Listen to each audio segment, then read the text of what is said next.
Affordability. Start a nonprofit.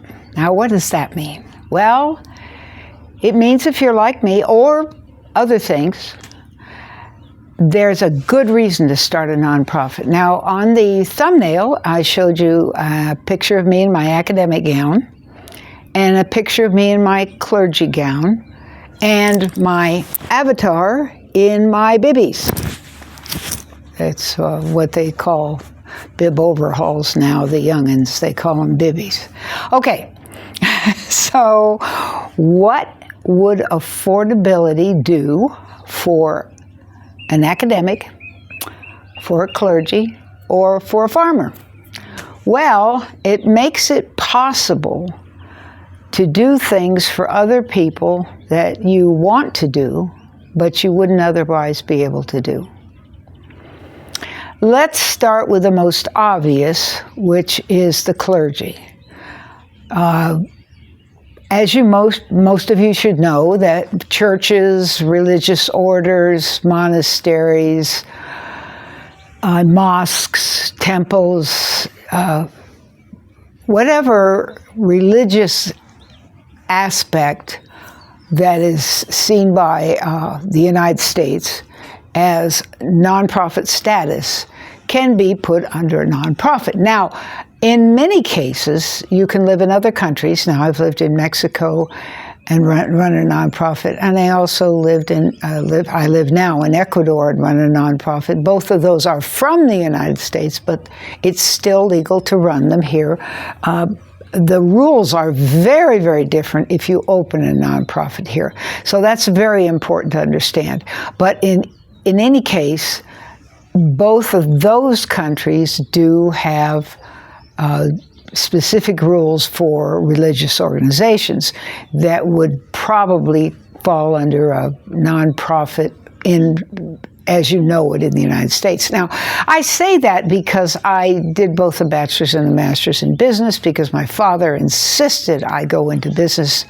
So I went into business systems management and studied for nonprofits. He didn't say I couldn't do that, so I did it.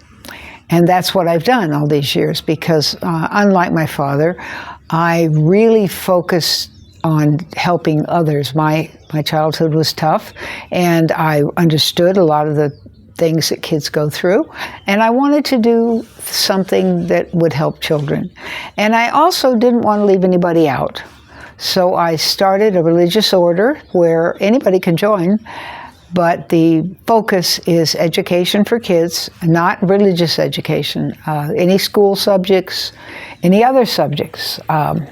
I always teach things about the earth and English and math and science and all those other subjects too. But mostly I've taught over the years about taking care of the earth, respecting the earth, honoring the earth, because that's my spirituality. And it's really important to me, but I don't believe that children should be taught by someone other than their parents or someone that their parents has picked for them regarding a religion that's the family religion, if there is a family religion, because it can be very, very confusing and for the child and for the adults. So that I wouldn't do that. I just wouldn't do that. But as far as affordability, you could not probably run a church if, I don't know, people are giving you $1 a week, and that's for a family in the offering plate. So you got $1 a week coming in from maybe 30, 40, 100 families. That's going to make it pretty tough. That's going to make it real tough.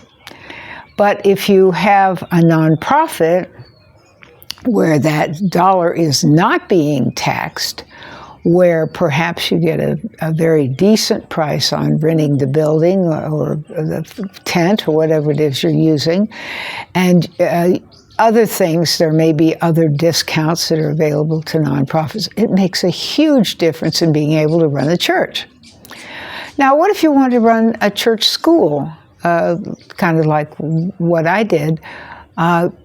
that too is a great option because you don't have to pay taxes. Any gift that you get, any donation that someone gives you, you can use that money directly, all of it, to put on a kids program or have a barbecue for kids who have just finished some kind of a school program or have taken a summer camp or whatever it might be. I helped not a Presbyterian church. I ran a daycare there for a number of years, and I remember how incredibly beneficial it was that the church was able to offer us the space at no charge, and most every cent that came in either went, well, I don't know of anything other than every cent that came in either went to buy new things and the remodeling. We did a lot of remodeling. It was an old facility that the church was no longer using for Sunday school, so we did it for a daycare. And we either upgraded the daycare or gave the food or clothing or bed pads or what it was to the children, nursery cribs, because we took children from 3 weeks old on. So, and we had a shower. We took my disabled kids, and they would come in early in the morning, and we'd get them out of their jammies and give them a shower and put their school clothes on and feed them breakfast. And we discovered that we should probably feed breakfast first, and never mind. Anyway, then we'd send them off to our day program or to school. Some of the kids went on to a program that was other than what we were doing, because we were only working up to about the age of 4 or 5 before they went to preschool. And we would do little school programs and have naps and movies and things like that for the kids. And it was pretty amazing to sit in my office and be planning something and have some child that's barely able to talk come in and explain to me what I should be doing. It was really fun. I enjoyed it. I really did. When I was younger and had more energy, boy, I got to tell you, because we were there, we were in that building from 6 to 6 every day. We were 6 to 6. We would get there because I think only 2 of our children were paid by the parents. Everybody else was on a program where they were able to get the daycare through the government, and the government would reimburse us for the care of the child, and of course at a discounted rate for the government, and the meals, because they had 2 snacks and a lunch. Well, some of them had breakfast and lunch, but everybody had at least 2 snacks and a lunch. And some of the kids came in early and had breakfast too.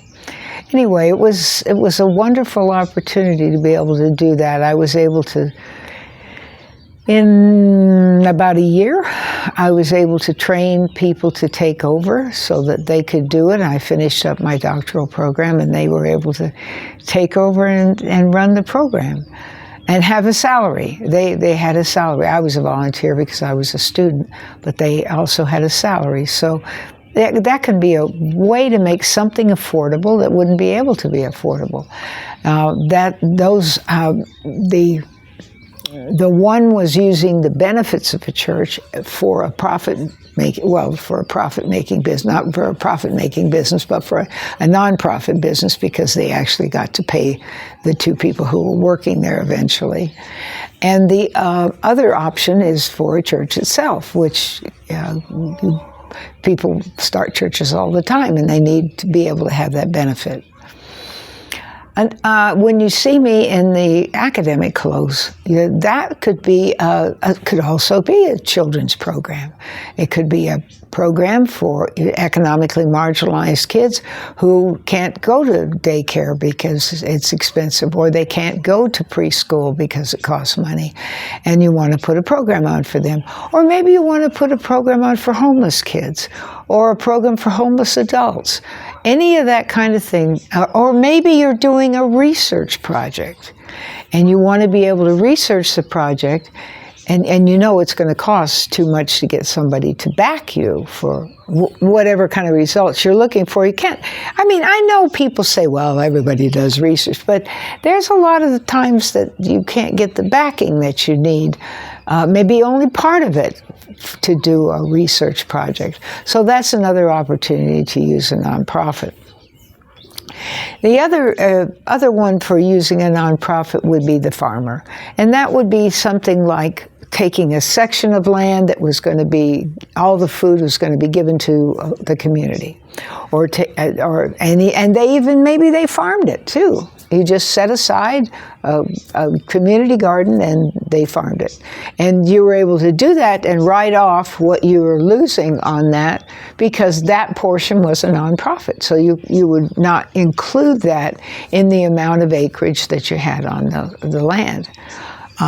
Another idea would be to have a children's program that they were learning how to garden, or an adult or teenagers program, they were learning how to garden, 4-H club, any of that kind of thing. There's a lot of rural things that would be so well suited to some kind of a nonprofit program, so that the loss that the farmer would have from not using that land for a period of time would be made up by the fact that he could take it off as a tax write-off for the area of land that was set aside for the nonprofit. Is it easy to have a nonprofit? Not anymore. It used to be relatively easy. When I started looking into nonprofits back in the late 90s, it seemed like a pretty easy thing. After I finished school and finished going through everything that was going on in the late 90s, there were some changes. And by the time I got into the 1900s, late 1990s, there were a lot of changes.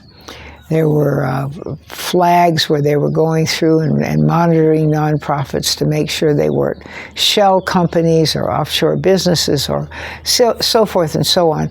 It requires transparency. There's a lot of records that have to be kept.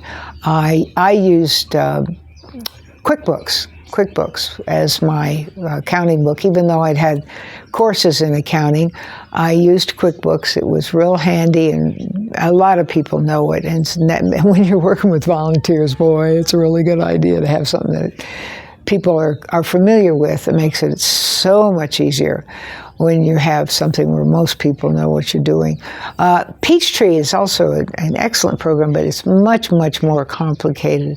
And that is a problem when you're working with volunteers, because usually a volunteer doesn't have that kind of a background. So you want to be careful about that. But especially if you get a volunteer, it can be affordable.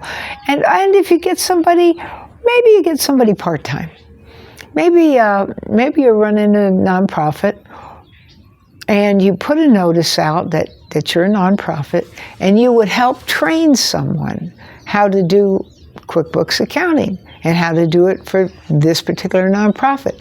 And if they worked 2 hours a week, or say 2 hours a day, either 2 hours a week or 2 hours a day, they would get a reasonable or a low end, maybe just barely over minimum wage, because it was a nonprofit. And they'd be willing to do that because they were learning. But don't hedge on that. Make sure that somebody is there teaching them, because it's certainly completely unfair to the government in your state and your own government if you're not being transparent. And it certainly doesn't set the precedent for whatever it is you're planning to do, because then people are going to wonder, is that going to be illegal too? The other thing you can do is sometimes a nonprofit is something that's only for a short period of time. Let's say the school wants to put on a fundraiser, or maybe it's a private school and they want to put on a public fundraiser, or maybe it's a business that's teaching people in college who are disabled how to run their business. Maybe it's a donut shop, or maybe it's a dry cleaning store, or something that is less than real specific kinds of training that would be required in order to work there. And that could be just a temporary. Maybe you only run the nonprofit for eight weeks a year. Who knows? You have to look into your particular state and see what their rules cover and what you're allowed to do. But I have heard of that, where you can set up a nonprofit and it only operates 8 weeks a year. So for 8 weeks a year, you have the training and you see how they do, and you compare it to somebody who's being trained in a conventional space for the same type job, like a donut maker or a dry cleaner, and then you compare the two and you see if indeed you were able to put together a program that gave them more of a head start in learning how to do that particular job than if they hadn't had the advantage of not having to pay taxes on anything that was brought in. And of course your pricing is also going to show, it depends on what if your deal with the owner of the business is that you file that you don't have to pay taxes on it, or he doesn't have to pay taxes because he can't use it during the time you're using it. And so that can be done too, as long as it's a legitimate business. And that just really goes without saying. It has to be a legitimate business. As far as a tax attorney, usually there's somebody, it might even be the person I told you about it, would help you with doing the taxes for it. It's a lot easier if the taxes are done 4 to 6 times a year than waiting and doing it at the end of the year for the whole year. So check into that. The taxes aren't terribly hard, but they're very important because you want to be able to keep your status as a nonprofit, because it can be such an advantage, especially for something where the people are marginalized and you're trying to make sure that they have the best kind of situation that they could possibly have according to the circumstances. And so it's really, really important. I learned so much about taxes in general just from working with the nonprofit and in real time, and it was so incredibly challenging. My confidence level came up for all the things I was doing, because I knew we weren't digging in our own pockets to hire somebody to make something happen. It was affordable. It didn't cost us anything but the time to holler out, is this your name, and are you here to apply for this job, because it's open now and we'd really like to hire somebody so we can get this going and help economically marginalized people, or people who are wanting to learn something, or whatever it happens to be. But use your imagination, find out something that people are really wanting to do and have as a problem solver. It might be a cup of coffee, it might be a donut, it might be just a place to go and study. There's so many ideas. It might be a connection with the church. With so many ideas, but whatever you do, recognize that you're able to cut corners in a lot of areas so that you can have the nonprofit. Maybe you have no money to get started, but you can do that because you don't have to pay taxes on the income. And it really makes sense because it gives many places a better opportunity to do the right thing. Like the food that we want to feed the kids is going to be the best food that most nutritious we could buy. The same way is true with the adults. And you can't do that unless you have some kind of an edge so that you can get it done. So looking today at the finished product, compared to what we have in the past, the finished product here shows that there's a 25% savings. Plus, if there was anything that you provided, like if your other program provided food for the uniforms, food for whatever snacks they were having, then of course that's a different story. But if here everything is totally nonprofit, there's no problem at all. Just make sure you get some help when you're filling out the paperwork. If you have any questions at all, you can write to me.